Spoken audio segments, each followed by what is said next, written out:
Custom Basumatary बिथाङा गावनो इनफेरिटि फिलिंसआव गोग्लैनानै दङ। गावनो मा बुंदों बेखौ गावनो बुजिया। गाव मबे माने दखराव गसंनानै खोथा बुङो बेखौ गावनो माने बुजिया बियो। बिथाङा बिदिनो बुंबाय थागोन, नाथाय बिथांनि जि बुंनाय बे बुंनायजों जोंनि पाब्लिकआ मालाबाबो खारफाया। एक नम्बर बाथ्राया जाबाय मा, बिथाङा नन बिटिआरनि मानसि। जों नन बिटिआरनि होनना रावखौबो नेग्लिजेन्सि खालामनो नागिराखै, खिन्थु पाब्लिक एक्सेप्टेन्सआ रायजोनि गनायथिया बिटिआरनि रायजो माने लिडारखौसो रायजोआ गनायो। दा बेखायनो नन बिटिआरनि रायजोआ बा नन बिटिआरनि सोरबा पलिटिकेल लिडारा बेवहाय फैनानै जेबो जोंनि पाब्लिकखौ बा रायजो राजाफोरखौ गुलुं गुजुं खालामनो हानाय नङा। आरो बिथाङा साननानै लादों राजनिति खालामनाय माने सोरखौबा रायनाय, राजनिति खालामनाय माने बिरोधि खालामनांगौ, बिथाङा बेखौ साननानै लादों। आरो बेखायनो दिनै प्रमद बर'आनो होन बा जोंनि इउपिपिएलनि दैदेनगिरियानो होन बा जोंनि सरकारखौनो होन, बिथाङा बायदिसिना खोथा बुंनानै हब्रा हब्रा खोथा बुंनानै रायजोखौ मिसलिड खालामनो नागिरदों। नाथाय रायजोआ एसेबां जाम्बाबो नंला। बेखायनो बिथांनि जेसेबांखिनि बुंनाय बे बुंनाय बाथ्राफ्रा जोंनि इउपिपिएल दोलोआवबो जेबो गोहोम खोख्लैनो हानाय नङा, आरो रायजो राजाफोरखौबो बिथांमोना जेबो मिसलिड खालामनो हानाय नङा। मास जयनिं प्रग्राम होननानै बियो बिपिएफनि टाइटेलसो बियो। एक्जेक्टलि बिदि मास गेदारिंनि जेबो खोथा गैया। 9 खालार खालि भेरगाव समस्तिनि सिङाव बिथांमोना बे टाइटेल होनानै बे गेदारिं बा जइन जानाय हाबाफारिखौ लादोंमोन। नाथाय जों ससियेल मिडियानि गेजेरजों नुदों जायफ्रा आगोलनि बिपिएफखा, बे बिपिएफखानो खाखौनो बिथांमोना रिनिउ खालामदों। बेवहाय गोदान जेबो जयनिं जाहोआखै। इउपिपिएलनिफ्राय सासेबो जोंनि भटार्स एबा सासेबो सोद्रोमा, सासेबो दैदेनगिरिया बिथांमोननि दोलोआव जयनिं जायाखै।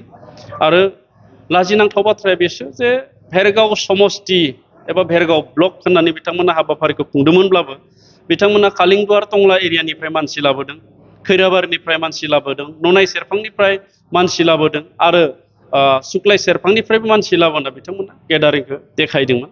नाथाय जोंनि 32 नं भेरगाव समस्तियाव बिपिएफआ 2020आवनो बिदाय लाखाबाय। बिथांमोना माब्लाबाबो खर' दैखांनानै बेहाय खामानि मावनायनि खुनु चान्सआनो गैला। Committee united people's party liberal youth विंनि बेयो मोनसे एजेन्डा। थांनाय 1.5 माससोनि सिगांनिफ्रायनो सेन्ट्रेल कमिटिया बे हाबाफारिखौ लादों मोनफ्रोमबो कनस्टिटुवेन्सियाव एबा मोनफ्रोमबो बिटिआर समस्तियाव। आरो बेबायदियै दिनै जोंनि भेरगाव समस्तियाव बे हाबाफारिया जादों। बेनि गुबै आरो गाहाय जाहोनानो जाहैबाय बा हाबाफारिनि गाहाय थांखियानो जाहैबाय मा, जोंनि गभर्नमेन्टआ दायो डिसेम्बर मासाव 3 बोसोर जानोसै। आरो बे 3 बोसोर जानोसै समाव जोंनि गभर्नमेन्ट हिसाबै बेसिकेलि इयुथ्सफोरनि थाखाय मा वेलफेयार स्किम बा मा मोजां खामानि मावलांखो, आरो मा स्किम बा माबायदि हाबाफारि मोजां खामानि मावनो थाखाय आखायाव लादों, बेखौ इयुथ्सफोरनो मोनथिहोनाय माखासे लाइमोन जायफ्रा डाइरेक्टलि नट इनभल्भ इन पलिटिकेल पार्टी, जायफ्रा थोंजोङै राजखान्थि हान्जायाव गैया, दा बिथांमोनखौ जोङो मोनथिहोनो बे हाबाफारिखौ लादों। मानो होनना बुङोब्ला इनफरमेसना माखासे समाव हयथ' बिथांमोननियाव सहैया, आरो इनफरमेसन सहैयैनि थाखाय माखासे फ्लेक्सि स्किमनिफ्राय जोंनि इयुथ्सफ्रा माने बन्सित जानो गोनां जायो। दा बेखायनो बे हाबाफारिखौ जों लादों। आरो गुबुन मोनसे थांखिया जाबाय मा, जे जोंनि जि गभर्नमेन्ट, बे गभर्नमेन्टखौ जोङो ग्रासरुट लेभेलसिम जोङो लाबोनो नागिरदों। साफ्रोमबो सुबुंनि सेराव जोंनि सरकार बेखौ जोङो लाबोनो नागिरदों। आरो जों बेखायनो ग्रासरुटजों कानेक्सन खालामनो थाखाय बे हाबाफारिखौ लानाय जादों। दिनै इन्टारेक्सनाव बांसिन मबे मोनसे आयदानि सायावहाय इन्टारेक्सन जानो? बांसिन इन्टारेक्सना जाहैबाय मा, गुड गभार्नेन्स आरो गभर्नमेन्टनि माखासे फ्लेक्सि स्किम, माखासे मिशन, माखासे भिजन, बेफोरखौ लानानै सावरायनाय जादों। आरो इयुथ्सनो बेफोर मिशन आरो भिजननि सायाव फोरमायनाय जादों। आरो गुड गभार्नेन्सनि सायाव बेसिकेलि इयुथ्सफ्रा पलिटिकेलि बोरै मटिभेट जानांगौ बेखौबो बिथांमोननो फोरमायनाय जादों। गोजोनथाव बाथ्राया बेनोदि प्रमद बर' दैदेननाय सरकारा 3 बोसोर जानोसै। बे 3 बोसोर जानोसै समाव जों जेबायदि पाब्लिकनि सेराव माखासे अर्गानाइज खालामबाय, रायजोनि खाथियाव जोंनि मोनफ्रोमबो डिपार्टमेन्टनि इएमआ खामानि मावबाय, आरो रायजोफ्रा बा पाब्लिकआ मोनथिबाय जे गावबा गावनि आथिङाव गावनो गसंना थानो थाखाय जोङो नाजानांगोन। आरो इयुथ्सफोरा गावनि आथिङाव गावनो गसंना थानो थाखाय नाजानाया मोनसे इनकारेजेबल। बिथांमोनखौ जों इनकारेज होनो हानाया जोबोद बाख्नायथाव।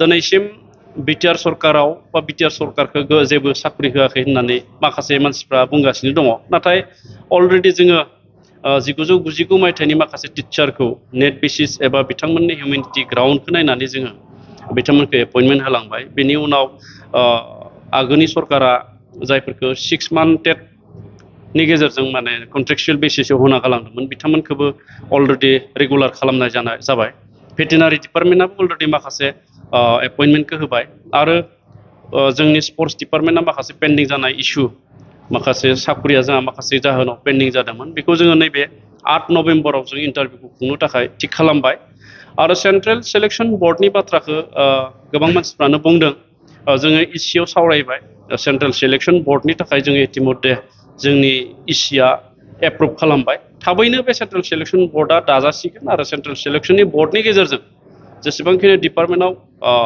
साख्रिफोर दङ बे साख्रिफोरखौ जोङो थिसननो थाखाय थियारि नाथाय आङो लाइमोनफोरखौ बेखौसो खावलायगोन जिहेतु आसामाव प्राय 1 लाख फ्राम एपइन्टमेन्ट जालांबाय 4 ग्रेडनिफ्राय लानानै गुबुन गुबुन डिपार्टमेन्टआव बेहाय कमप्लिटलि क्वालिफाइड एबा जग्य बेसिसाव जायहानो गोरोंथि दङ बा हारोंथि दङ बा जायहानो गोरों बिसोरखौ होनाय जाबाय दा जोंनि बर' लाइमोनफ्राबो बिटिआरनियानो होनबा गुबुन गुबुन साख्रिखौ मोननांगौब्ला साखाफारा जानांगोन दिनैनिफ्रायनो मानो होनना बुङोब्ला इन्टारभिउ जागोन बेयाव इएमनि फंबाय एमसिएलएनि फंबाय बा बाहागि होननायनि खोथा फैनाय नङा जोङो कमप्लिटलि जग्य बेसिसाव होगोन दा बेखायनो माखासे क्राइटेरिया नर्म्सफोरखौ लाइमोनफ्रा बा जायफ्रा साख्रि लागोन बा साख्रिनि थाखाय इन्टारभिउ होगोन बिथांमोना क्वालिफाइड खालामनांगोन दा बेखायनो आं खावलायगोन माखासे इयुथ्सआ बा माखासे लाइमोनफ्रा सोरहाबा कम्पिउटार गोरों बा सोरबा गोरोंमोन दा माने बावनानै दङ प्रेक्टिस खालामनायखौ सर' खालामनांगौ मानो होनना बुङोब्ला कम्पिउटार टेस्ट लानोबो हागौ